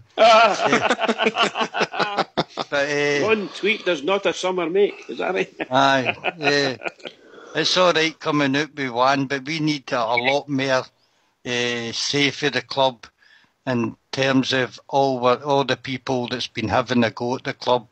Having one at the transport minister was fair enough, but the fans want to see a more constant line for the board and stopping these people from attacking us all the time. 100%. Yeah. Dave? No, I absolutely agree, lads. Genuinely, I think so. I think the reason why I brought up the social media comments was it was a step in the right direction, but totally agree. It's not just about doing one tweet or responding to one person. It's about doing it in all our outlets, whether it be .co.uk, whether it be challenging the press as well. I think we've been very quiet in regards to that, and I think that we should stand up for the club sometimes when we're challenged in these spaces. But no, it's good to see it's happening. It's good to see it's happening. And I think with the season tickets as well, you're absolutely right. Regardless, even if we didn't bring Gerrard in, I think the fans would follow, and it's been proven that over the last couple of years. And even when we were down in the bottom divisions, there was press reporters coming over from Japan and stuff like that as well, just on the basis of the following that we had in such a low division. It was, I think, a world record, it was just unheard of at that time. So the fans won't make Rangers what they are today and always will do, and should never ever be kind of put on the back foot, if you like. I think they are what makes Rangers what they are today. Yeah, mate, fair comment, mate. I mean, I think in some respects, what happened in 2012 has brought the fans closer together, and I don't think the other teams or the other club supporters see what they've done. I would agree. I think if you look at the other clubs just now, particularly Dundee United, if you want to call them out, they've struggled and will struggle and have done, and they were one of the first to put us down, and it was back to that old famous comment of sink us and we'll sink you, and I think it's proven now. Dundee United's in a really bad state, and long may it continue in my view. I think it goes out to the rest of them. I think it was earlier on point and made in the comment that clubs, players, everybody hates us. No one likes us. So we don't care, which is a valid statement to use, but it is like a cup final every game. You've got a song there, Dave. Absolutely. I think every club that plays us want to kind of put us down or punish us or do something. I think the press is behind that as well. But it'll be funny, and I think SFA is a first as well when you look at it, in terms of when we announced Gerrard, the SPFL, they're talking about doubling their income or doubling their target in terms of revenue when it comes to commercial TV deals. And that's just the start of it. So it'll be funny to see the change in their approach across all kind of outlets in terms of what they view or how their view is about Rangers Football Club, when all these press conferences and all these people want to talk about Rangers, it'll be a big market for them, and it'll be funny to see people like that come crawling back. I think the irony was to see the likes of when the Gerrard announcement was made that the BBC was standing probably, I don't know, on the M8 at that point, trying to get on the roundabout to get a view. Aye, they were pretty much, I don't know where they were, probably on the Clyde side somewhere. It's a disgrace. A long range camera in, but it's funny, and I think that's just the start of it. I think you'll see all these guys come crawling back, and I think you've seen some of the media outlets as well, some of the papers change their views in terms of what they thought of Gerrard versus now. They've seen the publicity around it. I think it's the first time in my life that I've seen, in terms of like Rangers announce a manager, and I sat on that day. I was off that day and I was waiting for the announcement to come on Sky Sports at that point in time, because it was a 3 o'clock build-up, if you like. And we spoke to all the managers in the English media everywhere. All their press conferences was based on their games that day, right? But it all spoke about what's your thoughts on Gerrard to Rangers, what's your thoughts on this. That outreach was phenomenal, genuinely phenomenal. And I think our media will come crawling back, and it'll be funny to see the tides turn when he is actually a Rangers manager. And I think it's long overdue. And I think it's down to us at that point in time as a club whether we choose to actually accept them back in, or whether we still push them aside and use our own media outlet at that stage. I'll let Bridge answer that one. Yeah, you're on my street. I would, if Rangers were to sort of set up some sort of committee to look into all these badness that's been done to Rangers through the BBC and other forms of media, I'd love Rangers Radio to have a say in there, and I would love to sit at that board and batter the table. And whenever the BBC are mentioned, I would my only saying would be ban them. We don't want them. They don't want to come to Ibrox. We don't want them at Ibrox. And I would take it.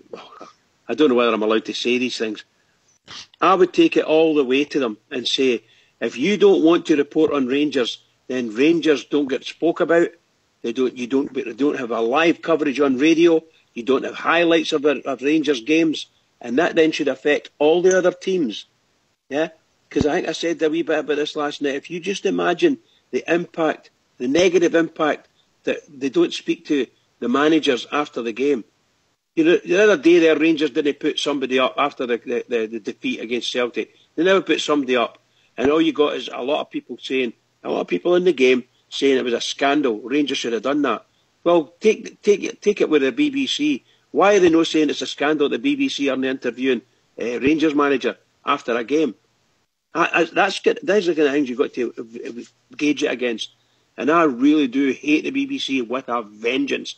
And I think all the papers, I would imagine that Jackson is going absolutely radio rental. He can't get into. He'll know he'll get into Ibrox to talk to Mr. Gerrard, and he'll start to slag Gerrard. He will start to slag him simply because he can't get in. And I don't understand why the sub-editors allow him to do it anyway. But they shouldn't be allowed to say anything about our manager. He's not even our manager yet. But they're writing all the stories about him already. You can just imagine it. Anyway, I'm ranting again. There's a simple solution for me is Gary McAllister handles the local press and Stephen Gerrard gives every interview on Rangers television, mate. That's the simple answer for me. He's here and he's a high-profile manager, mate, and Rangers TV should take full control of all these interviews. And as I said, local press, your daily records, etc., Gary McAllister handles that, and the after-match interviews. I 100% agree with those. Done right. Aye. No, but you don't give them the chance to get their papers full of exclusives for Stephen Gerrard, mate. If they want news on Stephen Gerrard and Stephen Gerrard's views on Rangers, it's done on Rangers media. Rangers TV media. I would agree with you, but I do think that Gerrard's bigger, massively bigger than Rangers Radio, Rangers TV. I really do think that. Now, it might be, if we use him properly, and we'll get... He's no bigger than Ibrox Loyal, mate. Come on. No, but you know what I mean? But he really and truly... if there's going to be interviews after the game, if there's any international influence there at all, then Gerrard should front that.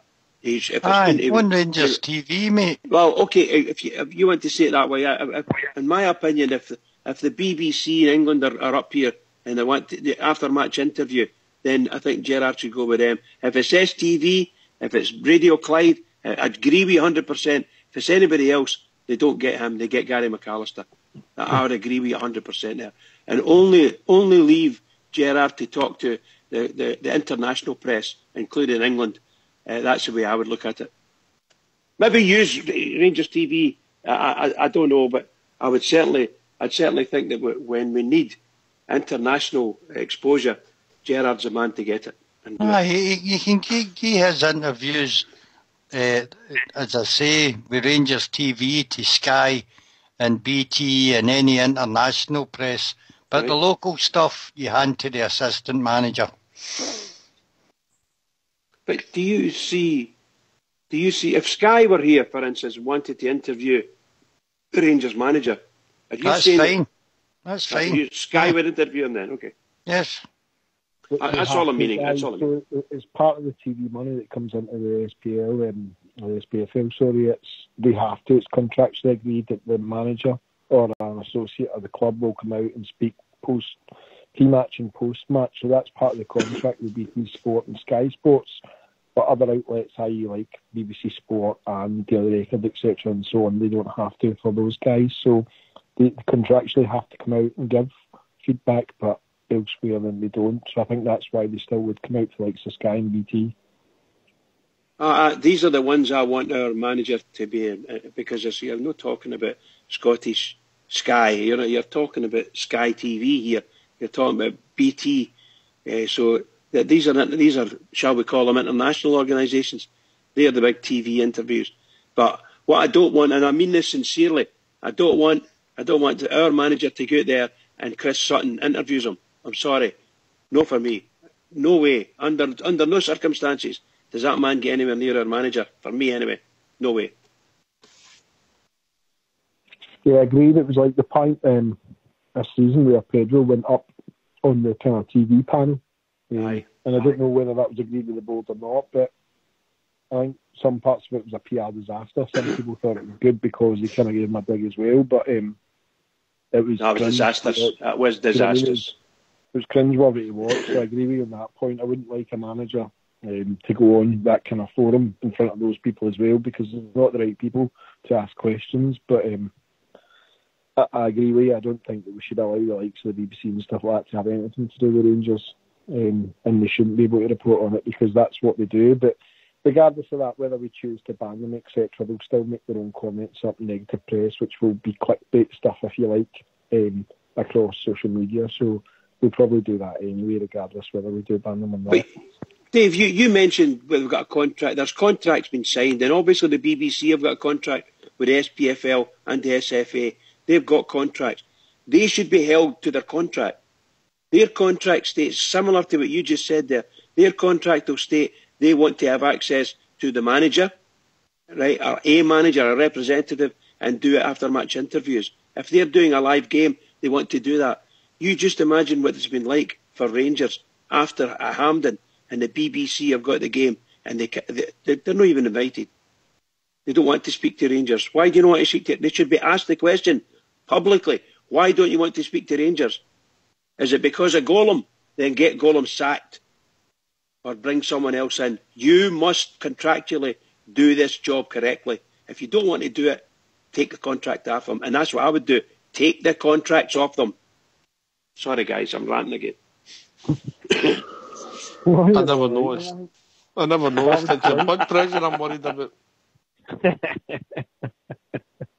See, getting back to the Dave King thing, I mean, there was a few bits and pieces in it about the team that are side of the city, their structure with them, money and revenue streams, etc., etc. One thing that did surprise me was that allegedly, and it was that Graham Murray had the decision to turn back the money for Morelos. Did that surprise you, Fox? Wow, yeah, it did indeed for me. Totally shocked me, mate.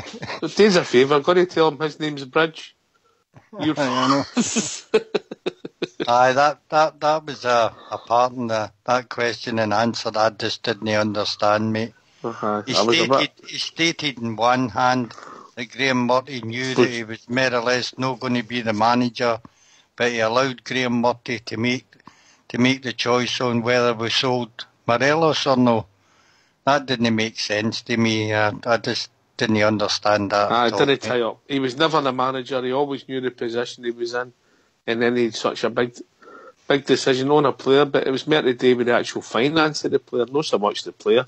I think the gamble ops was that Morelos would have another good second half of the season, and his price would go up. Well, that worked well. That worked well. Dave, and then Bridge. Strange one for me, lads. If I'm honest with you, probably similar to the points they've made. If he's not going to be a manager, but we're allowed to make that decision. I think at the time as well, the figures quoted financially were £11 million, and I did the kind of maths in my head as well in terms of, so if we sustain, say we finish second, right, which was probably the best point we could get to at that stage in time, qualify for Europa League, and we do the first couple of qualifiers or whatever, and so we get put at that point, the revenue generated still wouldn't be £11 million, so why did we not sell him? It was crazy in my eyes, but at the same time, they said that at the time they wanted to build a team and structure on that, so you thought, good, I get it, but doing the maths behind it, I thought, it was a win-win. You know, that way if you sold, you got £11 million. You're never going to get £11 million if you qualified and you got through a couple of group stages as well. The revenue off the back of that wasn't, so it was nonsensical to me. But at the same time, if they want to build a team for the future, then it was good to see that they were actually standing back and saying no, they won't sell him. But for it to come from Murty, for me, was a bit strange, if I'm honest. I agree, mate. Bridgeman? Bridge? I hate when he goes on mute. We lost him. I'm off now, sorry, I couldn't get off mute there. I couldn't get off mute there. Did you get the memo about the IT training? IT training, aye. Anyway, I was just going to say, I do agree. A couple of weeks ago, the subject came up again, and I actually started to doubt whether, in fact, there had ever been a bid. But based on what King says, it made me think that if you just imagine the scenario where someone asks a question, do you want to keep Morelos to the end of the season, Mr. Murty? And Murty would say, oh, I but definitely want to keep him there because he's, 17 goals or something at the time. He's got 17 goals. Oh, no, I don't care. I'd rather keep him. Without thinking from a management perspective that if we could get £11 million, these bids are coming in. I don't even know if he knew there was any bids in for him in that sense at that level. But there's something really strange that, based on what King said, that someone would believe that Murty would say no to £9 million for a player, any player. My goodness gracious, that's it's something to listen to, really. I can't believe it. I still can't get my head around it. What I can't believe is somebody in an interim position would have such a big decision to make, Dave. No, absolutely. And I think as well, if we look back at it, it was the January transfer window closed, that the market that was looking at him at that point in time was the Chinese one, which was open till February.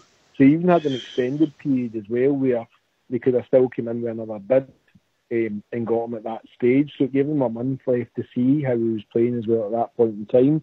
And I think, correct me if I'm wrong, but after the bids came in, he kind of went downhill from that stage. So they could have turned around as well and said, actually, do you know what, we'll take you up in the offer. So it's probably two things, whether or not the offer was genuine, it was there, or was it a PR stunt as well to try and publicise him and kind of get him out there on the market and get people knowing about him as well. But there was figures quoted at that time in terms of what he was going to be paid versus what he was paid at Rangers. And I remember Murty coming out in an interview and saying that he's kind of heads over the place at the minute, and it's based on he's got a lot of decisions to make in terms of his family life and the change that it can make to him and stuff. And I think they left him out 1 or 2 games on that basis. But for me, it's a strange one. Like you say, back to that point, how could that be left to Murty at that stage to make that decision if they knew at that point in time he wasn't going to be the manager as well? And even not at that point, even if they wanted to, at that moment in time, he was the interim manager from an under-21 squad. He wasn't actually a tenured manager with experience in terms of managing in the kind of transfer market. And then you've probably got a question as well, if that's the case, Mark Allen's position is to do with the transfer market and the bringing and buying and selling of players, so why would you leave it to Murty? Because Mark Allen's in that position, so surely it would be his decision whether or not he wanted to kind of sell on players. Obviously speaking to the manager, but clearly as director of football, that's his decision as well. So I don't see why he wasn't brought into it and it was staged as it was Murty's responsibility. Yeah, that's one of the reasons why I was saying, Dave, that I think someone's asked Murty the question from a playing perspective. You know, do you want to keep him? Oh, I want to keep him. Okay, then we'll no bother selling him. And without the business side of it kicking in, somewhere along the line there's been somebody who told somebody something, and before you know it, it's all gone, or it never happened in the first place. I just can't see how you could let somebody so junior in your organisation make such an important call for a revenue stream, Fox. I just don't get it. There may be other factors at work, mate. What could we have done with the £9 million, mate, if we'd have took it? That's the question. We couldn't have spent it on players because the transfer window was shut. Would have went into the business and we'd maybe have need to pay tax on it or whatever. I don't know. I'm just surmising. There may have been other things to consider, mate, as well, you know. And my mace, well, the best guess I can have, mate, is the gamble that he would be worth more in the summer. I think that's the biggest thing for me. Well, which form is to improve to get him? But the market's crazy, mate. If it's true that Burnley and Cardiff are in for Windass at 3 million, I think 9 million for Morelos is quite a reasonable figure, mate. Not a bad shout, actually. Not a bad shout. Only time will tell. Talking about transfers of strikers and comings and going, see what I've done there. I heard that one. Allegedly, we've opened up talks to seal the Jason Cummings deal. Surprised at that, Bridgman? Actually, I am. I have to say it because it's been a bit unfair on the boy. We haven't had information that suits him. When we've asked him to go solo up front, he's been found wanting. Very lightweight, small. He's a sniffer, and he needs to be beside someone that will actually. The chances will be bounced off, for instance. So if someone goes up for a ball, the ball breaks to him, and when the ball breaks, he puts it in the net, or somebody gives him a really good pass. He's proved he can score goals, but he needs people in there to make it happen. And you've seen it a dozen times now. He goes up there against some of these centre forwards, and it's just so easy for them. He's got no challenge at all against them, none at all. So we need a different formation in our play to suit Cummings. I just don't think from a way we play, he's a target man. No, sorry, he's not a target man. Not a bad player, don't get me wrong. I think he's got a lot of gallus about him, which I love. But he needs to have the right service, and I think someone like Morelos or someone up there, a big target man, could be the answer for it to go with him. Dave, then Fox. I'm not sure. I don't know if he's been getting a fair crack at the whip. Under Murty, I don't know if he kicked his dog or something like that, but he would never play him regardless of what happened. I think Jimmy Nicholl was very vocal in terms of coming out and saying that he tried it up front, but it just didn't work out for whatever it is. I think playing two up front, maybe perhaps not with Morelos, but Cummings and someone else might work out. But I've watched it a couple of times and I don't see it working as much as I hope it does. The only time I think I remember seeing it happen was at Ayr. I think when we played Ayr at home, away, when I seen them jail, and I think we won about 6-2 or something that match. But other than that, I don't know. They've not been given the game time together, so how do you expect them to jail together? But for 600k, I think it's negligible, if I'm honest with you, and I would have him in the squad. I think he's got a lot of swagger about him. I get excited when he comes on. I think he's got the ability to change a game. And I think he's worthwhile to keep in the team just now and in the squad. Fair comment, mate. Fair comment. Fox, you anything to add to that? Not much, mate. I've been a wee bit wary of the Cummins signing, as I've said on the show before. I think he's a good striker, a decent player, mate, but I don't think he's got the physicality for the Scottish game. And if Rangers are opening up negotiations for him, I would take it Morelos is off in the summer, mate.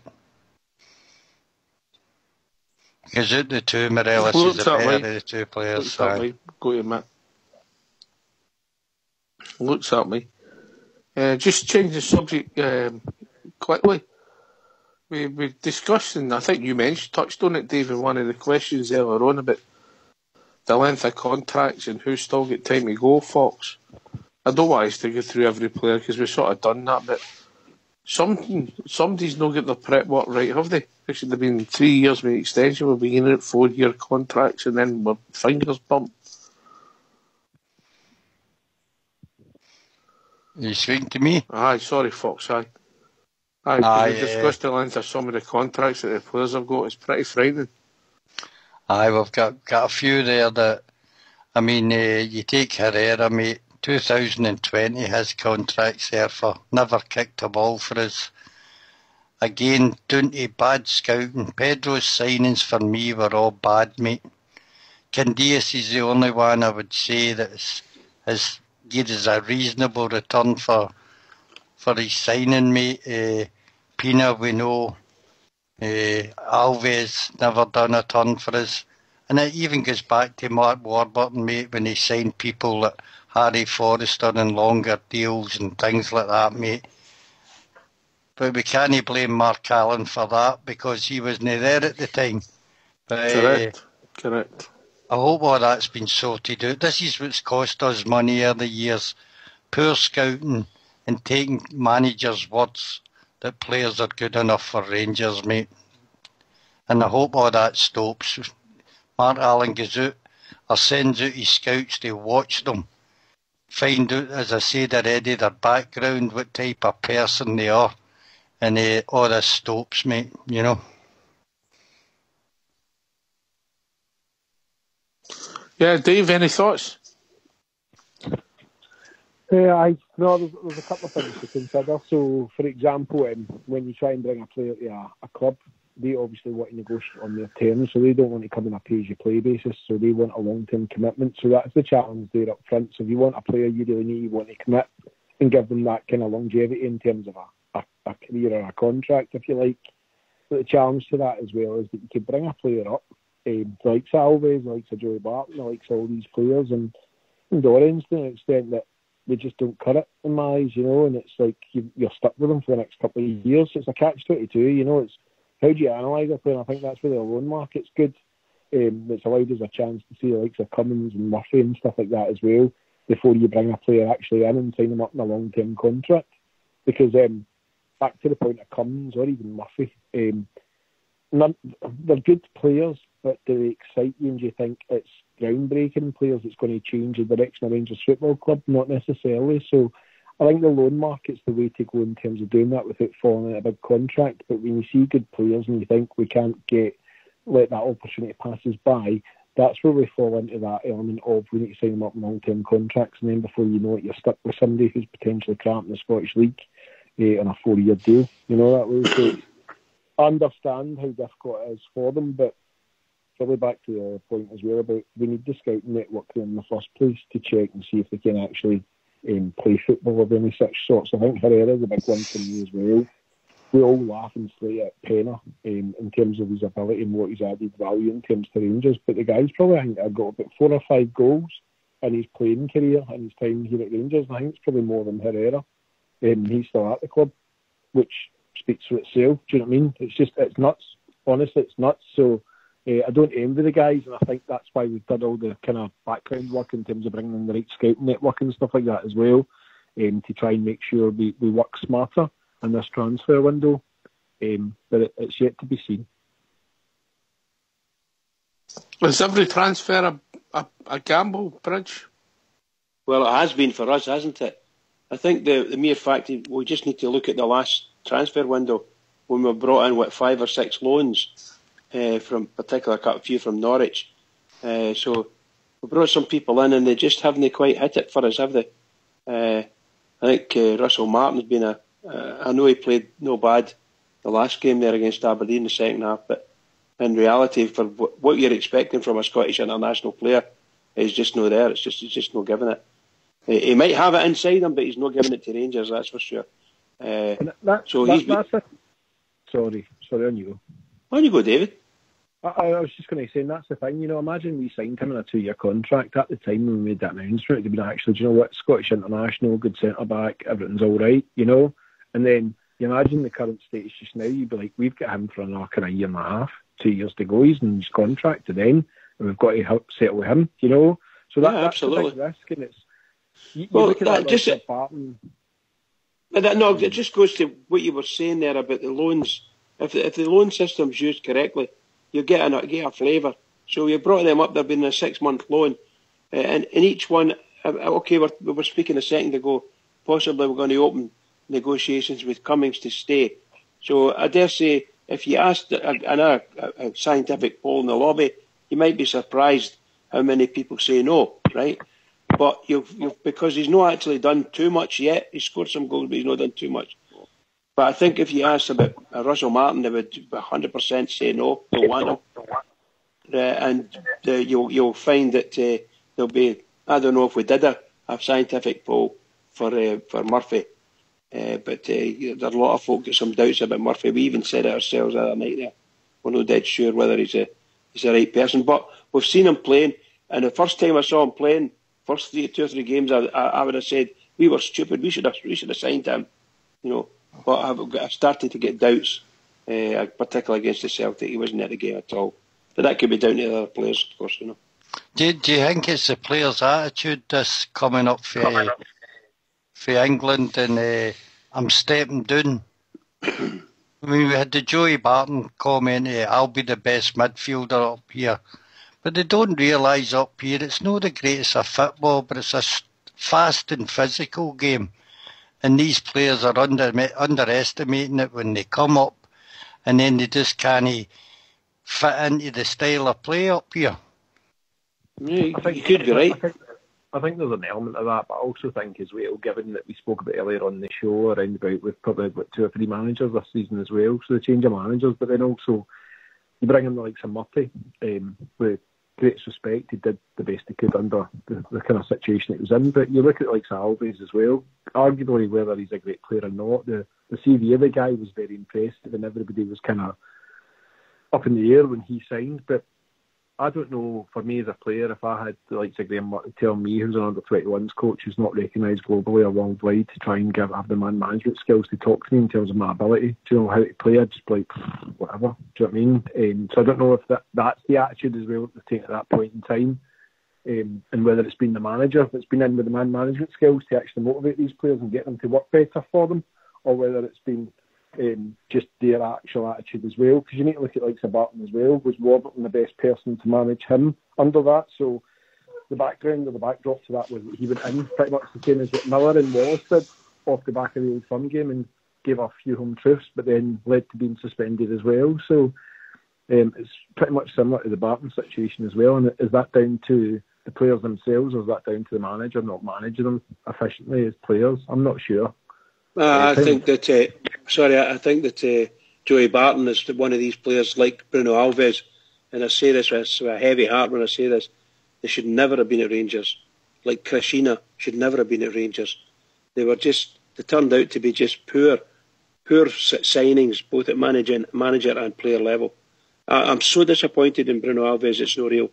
And we thought, and I'm talking about we. There's hundreds of us thought Joey Barton was going to be great, and we sat and we watched him playing for us, and he hardly kicked a ball. I think he had 2 good games out of all the games he had, and obviously when the push came to shove and he played against Celtic, he was just missing. So I'm sorry, he should never have been at Rangers, and there's a number of players should never have been at Rangers as well, and I'm including that boy Penna, of course. You don't know until they come here, but my goodness gracious, have we thrown money away on people and put trust in some players? Dreadful, just dreadful. Sorry, guys. Management level, it makes the decision making. You wonder when a board will eventually say no to them. We ain't spending this money on this guy, because the money that's been wasted is frightening. Dave? Incredible. What was it this season? 10 million? Was it there or thereabouts? Well, when they brought in the players under the Casino kind of era, it was round about that mark, wasn't it, in terms of the players that they brought in and stuff like that, and that's just crazy. Absolutely crazy to think about it, without the scouting network in the background and stuff like that as well. And that's the thing as well, now you get Gerrard coming in, they probably don't want to say no to him in terms of players that he wants to bring in, but you probably want to do the background checks on these players as well. And regardless of whether they do that or not, if you did the background checks on Alves or Barton and stuff like that, you'd probably potentially say, yep, we can do, they should be able to do a job here, good pedigree, good history behind them, good players. But then it's back to that point as well. People probably speak the league down, but it is a fast-paced environment, very, very headed-legged, and that there is tough challenges that come in, so it's a tough game to play. There's not enough time on the ball as what they would get either abroad or in the English Premier League either as well. So it's a tough gig. Can't come here expecting just for it to be a walkabout and for it to be your kind of pension, if you like, or your retirement wages. That's something they probably need to state when they bring players up here. It is, you're in for the fight, you're fighting for the jersey, and we want to be number 1. We don't want to be number 2 here, so you have to bring the right players with that right mental attitude as well, that are winners and want to be winners and have that hunger to still win. It's not a kind of last status club, if you like. It's people that have the hunger and desire to win and play for the jersey, I think. Well, one of the boys put in a lobby there that that you call Murphy, both Murphy and Cummings have been, shall we say, are going to be discussed or potentially signed on this summer. So back to what I was saying, if you ask me, I had my doubts about Murphy now. I do have my doubts about Murphy now. I don't know whether Murphy's the type of guy who can do anything for Rangers. However, there's a lot of guys on the panel here and in the lobby. I think Murphy's not a bad player. I can't deny that he's had a few bad games the last few weeks, Bridge, but he's still showing glimpses that he's an intelligent football player for me. What I've seen of him when I first saw him, excellent player, and I'd have signed him the day before tomorrow type thing at that time. But since then, particularly in the big games, he's been posted missing. That might not have been his fault. It might be the rest of the team that were just rubbish. But I wouldn't. I started me thinking. I had my doubts about him. Is he the type of person that we want at Ibrox? Do we want somebody a bit tougher? Blah blah blah blah blah. And I know a lot of you guys said no, he's great. And I'll go with the guys. The guys will say, let's go for it. Let's do it. Get him in. And I'll support him.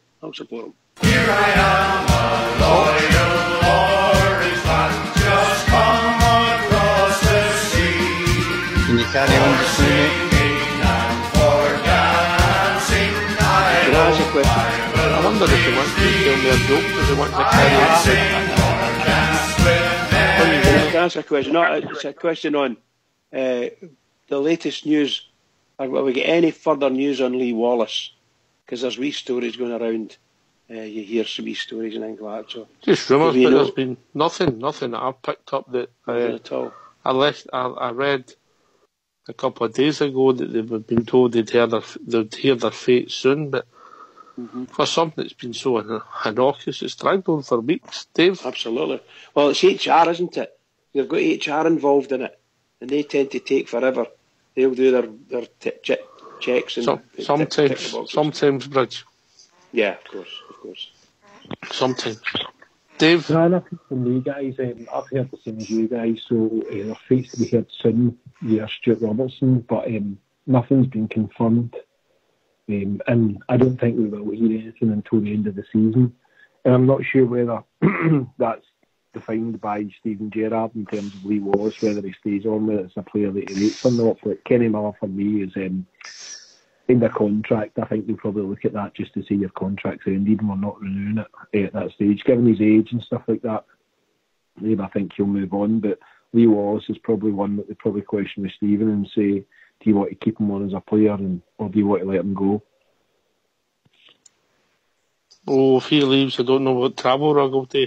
Bridgeman. He'll be very upset for sure. That's for sure with the guy, because he does like him. And at the end of the day, he's been our captain. He's been our club captain for a number of years, so you can't say anything too negative about him. But I doubt very much if he'll ever kick a ball for Rangers again. I just doubt it. It seems as if he's been out for forever. When's the last time he played for us? It must be 6 months ago at least. Sure. Oh, well, yes. Aye. Probably 6 months before that, but it's another strange one, and I don't know how it works either. But given that, I think it was August. Believe it or not. There you go. So 9 months. How does that work in terms of when, say Murty moved on, right? Murty's now removed from the club, and I'm not sure whether it was him that made the allegation or not, because that's never came out at this stage yet either. But how does that work in terms of what's happened in the current status of play? Do you know that way? It's strange. Doesn't it disappear? It wouldn't disappear because he's not left the business, Murty. He's only left with his HR role. now. It's no Murty anymore. As soon as it's passed over to Robertson and HR, they've got to take it all the way. It's the same. It's disciplinary stuff, The management just have to wash their hands of it and let them go on with it, Management. Don't get me started, but it's illegal. Well, you know what I mean. Murty will not be asked any more questions than he's been asked. He'll have made his statement, won't he? He'll have made his statement. Yeah. He'll have made his statement, but I think HR will just come to an agreement with him and say... Yeah. It seems to have took a long time, didn't it? Yeah, and I think they're trying to make sure they get it right because someone like Wallace, he's still got a year he's contract to run, and he has been the club captain. So if someone's making allegations that he did something and it didn't happen, then somebody's got to come up and have heavy proof of it. As far as Miller's concerned, well, as Davey says there, somewhere along the line his contract's going to end up at the end of May, just for saying sake. Don't know what's end of May, end of June, but probably end of May. Right, cheerio, Kenny. So there's nothing to worry about. He's just going to walk away anyway. But Wallace, that's a different thing. He's got a year to go, mate. I don't think Lee's going to cut it long term at the club. His best years are behind him, mate. Dave, it's took a long time, mate. I think if you understand it, right, say there's an incident, right, in the dressing. So they've got to obviously then state there's an allegation being made. They've got to investigate it. They'll investigate it by speaking to the players who were in the dressing room at the time, which are the key witnesses to the allegation. That can't take the length of time that it has, because the players are there. They're at the club every day. They train in the club, etc. So they've obviously spoken to all the people. So if I was like Sir Wallace or Miller, then I'd be questioning what's taking the delay, what's causing the delay, because there's nothing further that you can hold out on in terms of we have to speak to other people in order to state to see if these claims are accurate and factual. So if it was me and I was on the kind of defensive side, like Sir Wallace and Miller, then I'd be pushing us to kind of get a response soon, ASAP, because you're causing undue stress, etc. prior to.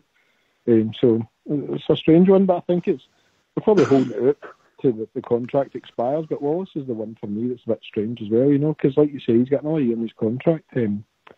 What happens there? I'm not sure. But Dave, I'm trying to say from an HR, if HR are involved, it might be down to the case of, if it's disciplinary, is it a sacking offence? Well, obviously we don't know what it was in the first place, but if there's been any violence offered, for somebody's lifted their fists... That wouldn't have happened that day, mate, because there was no violence on the park.